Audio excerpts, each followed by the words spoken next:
Can I tell you about going to the Holy Sepulchre? Please. Yeah. Rob had talked about the Holy Sepulchre.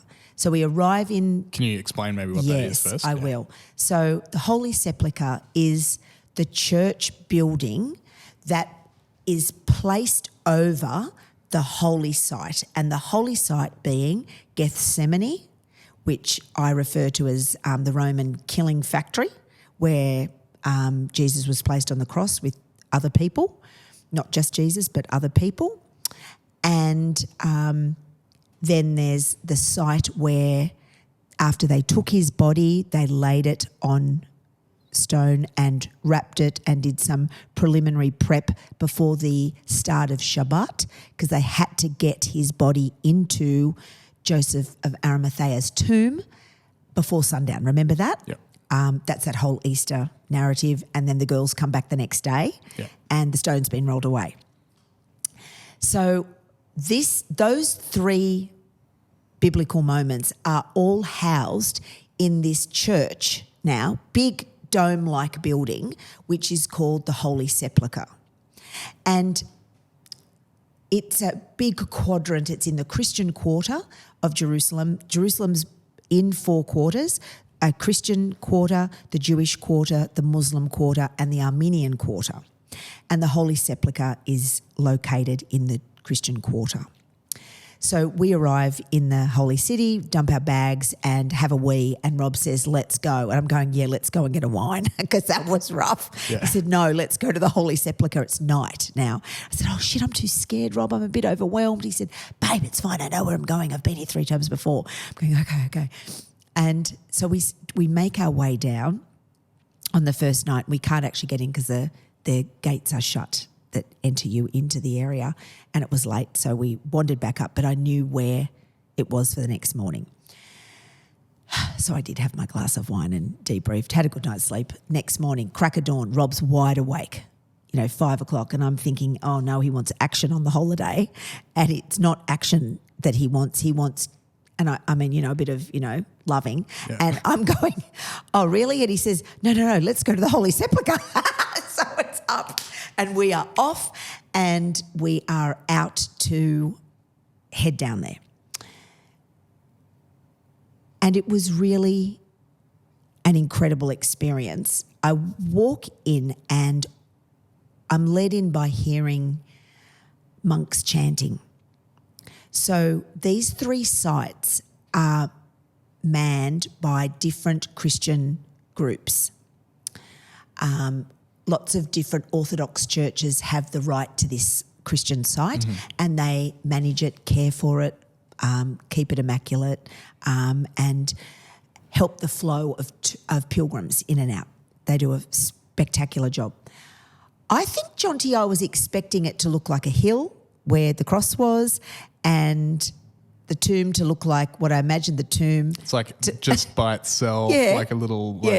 I don't know what is wrong with me. Like a hobbit hole shaped thing. Correct. So I'm so naive, and I get in there and I'm having trouble visualising what it originally would have looked like, because Constantine's mum, Helena, Constantine made Christianity in 300 and something the religion of the time. And so Constantine's mum, Helena, went about to find out where these sites were.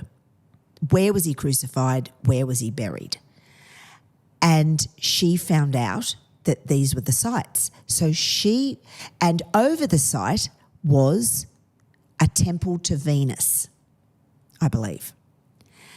So she has that eradicated, and she forms another church building over it all to care and protect these precious sites. Everywhere in Jerusalem, all the sites are now a church. Where the cock crowed at Caiaphas's palace is now a church. Right. Where Mary was born is now a church. There's all these churches everywhere. So you've really got to use your imagination to imagine what it was originally like. I was having trouble. It's early in the morning. I'm overwhelmed by the the amount of people, I No, imagine? it was really quiet at 5:30 in the morning. Okay, yep. It was more the nature of the icons, all the Orthodox icons everywhere, and marble and paintings and chandelier hangings that are wrong period, Middle Eastern candle hangings and candles everywhere, and it doesn't look like Golgotha in my brain. Right. I have to walk up this steep staircase, and I walk in and it's a church. I'm going, what? This is BS. This isn't, surely not. Rob's all really emotional, and we third in line and we get to bend down and place our hand into this. Everyone's placing their hand into this thing, like literally down into a thing, and there's a priest there that's giving you a moment to pray, and what you place your hand into is actually one of the carved out sections of rock where the vertical part of the crucifix would have been lowered into the rock. Yeah, right. Always wondered how the crucifixes stayed up. Do you know what I mean? Didn't they wobble over and fall over in the wind with a person hanging to them? They were actually the vertical part of the crucifix was lowered into rock. There you go. Isn't it interesting, right? Yeah, yeah. And he would one of those holes. Holes is where you put like your a hand big, into. and you, it's a big. You can't see it if you're listening to the podcast, but it's a big, 20, 30 centimetres. of holage. Yeah, holage. Yeah, and so I put my hand into the holage, and felt nothing. Yeah. And there's people crying and sobbing, and it's full on, and Rob's weeping, and I'm going, I was so disappointed because it felt like a really unholy gig. I'm going, oh, where have I come? What are we doing? And then we leave that and you walk down another big steep set of stairs. And then Rob's explaining to me, and that would have been the hill, trying to understand the typography of the land, that would have been a hill that he would have climbed up to, which is actually about 2 stories high. And in the day, he would have, carted that crossbar all the way up. He would have been strong. Physically strong. If that crossbar across his back was like 20 kilos across his back or heavier, I don't know, I'm just making that up, after he'd been beaten, whipped and bashed, I just can't begin to imagine what that was like. And then he would have been put on that vertical bar. They would have laid that down, strapped that crossbar to the vertical bar in the laying down, hammered him on laying down, attached him to the vertical bar, and then roped up the vertical bar and then lodged it into the hole. Yeah. That made a whole lot more sense to me. So there would have been those holes on this mountain rock of killing fields of the Romans. That's how they executed in the day, right? And that would have just been outside the city walls of the day, the original city walls. At the moment, Golgotha's inside Jerusalem Old City walls. But in the time of Jesus, it was just outside the city walls, just as the Bible says. Right. And then we walk down and there's this slab and there's all these ornate candles hanging over it, and people are down there with their hands on there praying. I'm thinking, and that was a slab apparently that the Marys and prepped his body ready to go then in the tomb, which wasn't much further away. So it was all happening in a small vicinity, right? So they didn't have to walk too far with the body. It wasn't like they had to walk from, Milson's Point to a long way away, 10 Ks. We're talking only, feet away, it seems like. And then we go to the other chapel inside the big chapel structure where Jesus' tomb is. Doesn't look like a tomb at all, mate. The stone's been rolled away. I'm imagining the Marys. It doesn't look like it at all. I'm having huge trouble getting into the vibe of this joint. Anyway, it doesn't open till 8 o'clock and it's like 5:30 in the morning, so we can't get in. And I'm thinking, good, because this is dumb.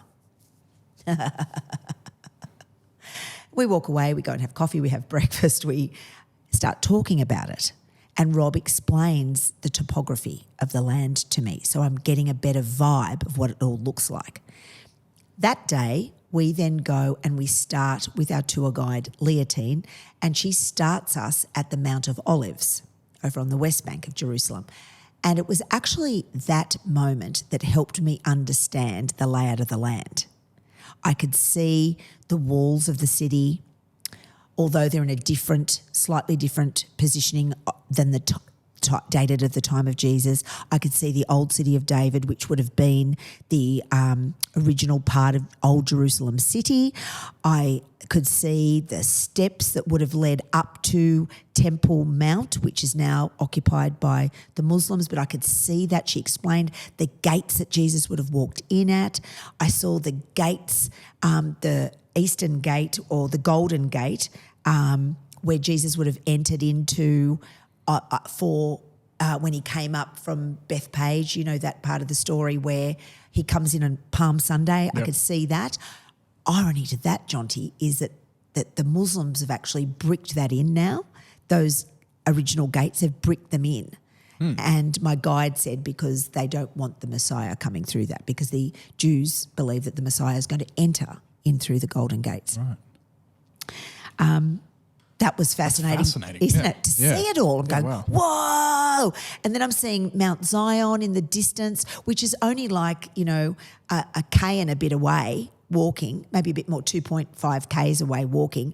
And you go down from Mount of Olives through the Kidron Valley and up the other side to Mount Zion. And I thought Mount Zion would be like Mount Kosciuszko. And Kidron Valley would be like the Jamison Valley in the Blue Mountains. Yeah. It's not like that.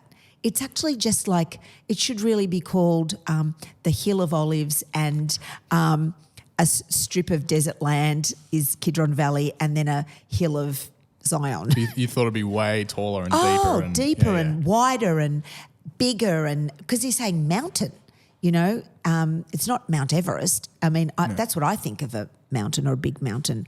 And probably because I'd just come from the Matterhorn, which is a big mountain. It's not. These are it's just undulating hill. Or really. like something like, I don't know, I'm thinking Mount Canobolas.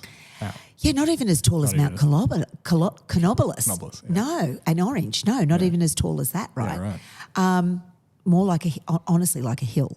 So to actually see the lay of the land and to understand where it all happened gave me a greater understanding that day of the Holy Sepulchre site. Sure. So we finish our tour with Leontine that day, and I saw so much that day, and I can unpack that another time. It was just epic. I just had crying moments. I was sobbed. I spent most of 7 hours crying randomly. If I wasn't crying, Rob was crying, and we just had all these most epic spiritual deep moments. So it was a charged up day. We get back to the hotel, have a shower because our clothes are stuck to us. We're that wet. And we, have some Hydrolyte and we start again. And then that night we head down to Holy Sepulchre again, because now I want to go back again, because now I've got an understanding. Yeah. So we get down there and I just want to go into the tomb now because I'd seen other tombs in the real. So what they look like into the side of the rock. And they're just like a hole opening, and I've got a picture, we can show some pictures, sure. A hole where the body really just gets slid in, because what the Jews did was they put the body in there, the body decomposes, and then they come back and take the bones and put them into a smaller box. Right. I think that's called an ossuary. Okay. I think that's what it's called. We could probably find that out and put it up on the screen. Yeah. Hope I've got that word right. And then they collect the bones sometime later, and then the tomb is used again. So that is significant, because in the Bible they talk about Joseph of Arimathea gives his tomb to Jesus and it had never been used before. I didn't understand that. Well, of course it's never been used before, because, it's a burial site. How are they going to shove multiple bodies in this same burial site? unless they stack them, because I'm thinking like my Western burial thinkage. Graves. You know, I've done plenty of funerals. I know what that looks like. But no, it's really different. The sites in the day were just used as a temporary holding decomposition, and then you take the bones, which I thought was, loved learning that. That was terrific. So then I've got an image of what these tombs look like. I then go back to the Holy Sepulchre and start to lay over the visual of what I'd just seen into what I was looking at with all this iconic palaver around it. We're queuing up. I'm still hesitant to go in. It's really claustrophobic, and I'm thinking, okay, I'm just going to go in this, because if I get back to church and somebody says, did you go into Jesus's tomb? I can't say, no, I was claustrophobic, I didn't want to go in, and I think it's dumb. I can't say that because that's not very ministerial. So I need to at least go in. So I see these ladies in front of me with rosary beads, and everyone's very quiet and it's very peaceful, and there's all these pilgrims, Jonty, from all over the globe there in all their different attire, lots of clergy. It was just a really precious gathering of Christian humans into one space, all believing the same thing, or all visiting this holy site. It was pretty special. I imagine heaven could be something like that. It's just beautiful. And it comes to our turn to go in. And Rob says to me, are you ready? I'm going, yeah, I'm ready. He's amped up. I could feel an energy. And the little lady in front of me is amped up. And only a few people can fit in there at any given time. And Rob's quite a big unit. And the man only let in the little lady in front of me, and Rob, which I was grateful for because there was only three of us, right? I'd taken off my big cross that I wear around my neck and put it in my hand because I was feeling a bit anxious, and it just made me feel a bit calm to sort of rub it. Yep. And then I also pulled out some little crosses that I'd bought for my girls, and I was holding them in my other hand, and I was just kind of doing this rubbing action just to probably self-soothe. Probably if I had a dummy I would have sucked that too because I was feeling pretty anxious. And then this little lady, you go into this like little ante room. You have to literally bend down to get in. She bends down first and I follow her, and we're in this ante room which was like before the tomb, and then you bend even lower to go down, and then you come up into the space.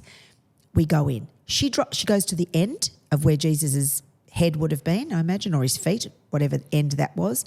She's straight to her knees, mate. She's got the rosaries out and she's praying in her language. I'm in the middle. I'm standing upright, just taking in the vibe, just looking around the place and just trying to go, where am I? Ironically, I felt no anxiety at all. I felt such calm. Rob's on his knees, bawling. Like Rob, my husband's bawling.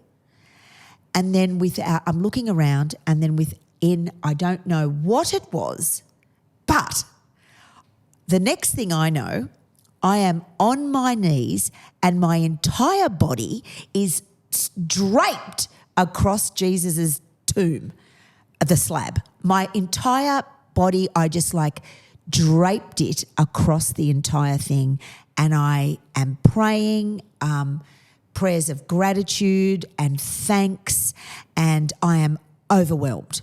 And I happen to have all the crosses in my hand, and I'm holding them on the rock, and I start to sob, and I was just it was one of the most other than I think watching the baptism of my kids and Rob and my own salvation moment. I think it was the next most palpable spiritual moment I'd ever had. Yeah, wow. And I was not expecting it. It's like Jesus just kind of smashed me around the head. I was expecting it to be dumb, and that I was going to come back and tell you it was dumb or have to manufacture something.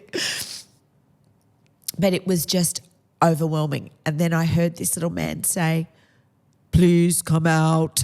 And then you have to gather your shit together and then exit, ready for the next people to go in, right? My heart was pounding. I was sweating.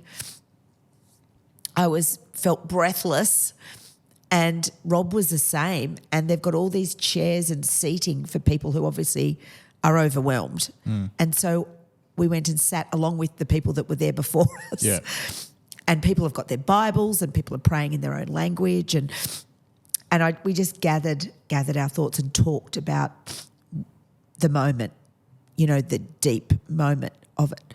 And then all this scripture kept coming into my mind, and I kept thinking of the moment that the stone. I thought it was some mass. I thought the miracle was the stone was rolled away. Because it was so big and heavy. Yes. I thought, that's a miracle that the stone's been rolled away. Big ass angel. Big ass angel has moved the stone. Yeah. No. It's not very big at all. It's a bit like like I'm showing my arms. How big is that, Jonty? It's just like I don't know. Like a metre across maybe? Yeah, maybe. Not that big? Yeah, so maybe a metre across. That's in diameter, yeah. Didn't seem very big at all. Enough to fit a person through, right? Yeah. And I kept thinking, this is where the stone was rolled away. And then I had the image. I was sitting just outside where the tomb was, and I thought, I wonder if Mary was here. This is the vicinity in which Mary was, and she sees the gardener, and she says, she thinks he's a gardener, and she says, excuse me, this is the Bible according to Vanessa, excuse me, sir, where have you taken my Lord? Yeah.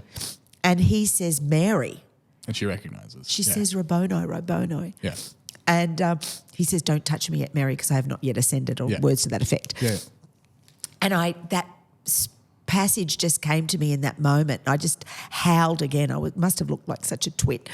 And I'm just sobbing my guts out, thinking, oh my, I am in the vicinity of where angels rocked in, where the Marys were, and where Jesus stood, and then they would have piss-bolted from there back to the upper room, and I could imagine where that was. Yep. That was up at Mount Zion. It's probably 850 metres away, sort of like in an uphill kind of run, and she would have piss-bolted back there, and then she says to the guys, oh, I've seen Jesus, and then they rush back. Yeah. Now I understand the distance of what that would have been like. I can see it in my own. I can see it as I'm telling you right now. Yeah. It's just extraordinary, and I think to have just been in the space where these epic events occurred made it feel all the more real for me. Yeah, Like it was real before, but now it's like so, I don't know, just off the charts for me. I don't know how I'm going to keep my shit together at Easter this year, next year. It was just palpable, and I felt that the Spirit, I think God sort of hits everybody in that moment, because there's not a dry eye or a unemotive person in the vicinity. But I wasn't expecting to feel a thing. So do you have a sense of what changed for you in between walking around going, this isn't that impressive, I can't see it, like what's the point, it's too early, to then that experience? Was it, do you have a sense of maybe was there something that changed for you, or was it purely like God showed up and brought that experience to you? What do you think? 'Cause I'm really curious. Yeah. I think education was one thing. So I think spending the day with our Jewish guide, she's just phenomenal. I hope we can get her on the show. She just gave me the lay of the land, painted the picture, painted the Jewish picture, the Christian picture, the Muslim picture. I had it all. She was so knowledgeable.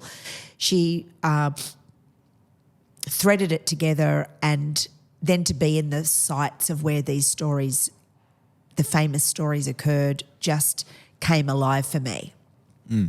So I think my first visit to the Holy Sepulchre that first night, or that first time was, I didn't understand.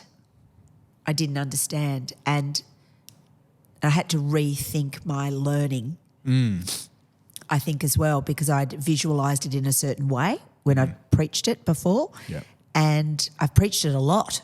So I've got an image of what I think it's like, but actually to really be there, it challenged what I had been taught and what I now knew.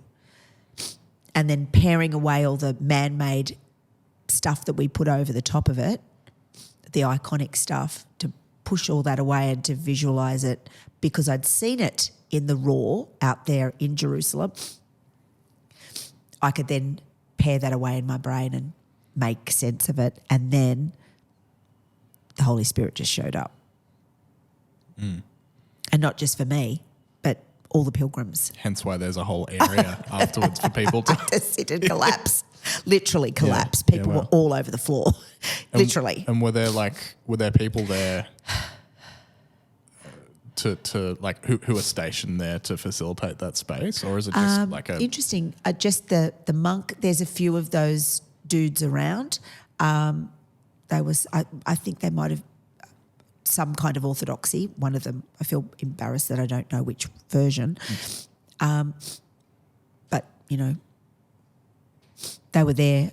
They don't facilitate your help you with your sense, but you've got pilgrims all around you. Yeah. I'm sure if you needed help, somebody would come. I had Rob, so we were just engaging together in the Bible, and it just became so real, Jonty. It was quite one of many extraordinary moments that I had.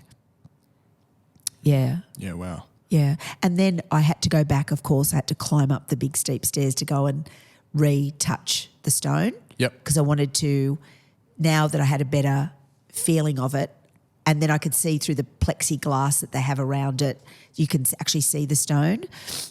I went in there, and then I touched the stone again, and I imagined his blood dripping and his fluid from his lungs dripping onto that stone. Whether or not that hole was Jesus's hole, who knows? Blood dripped on that stone.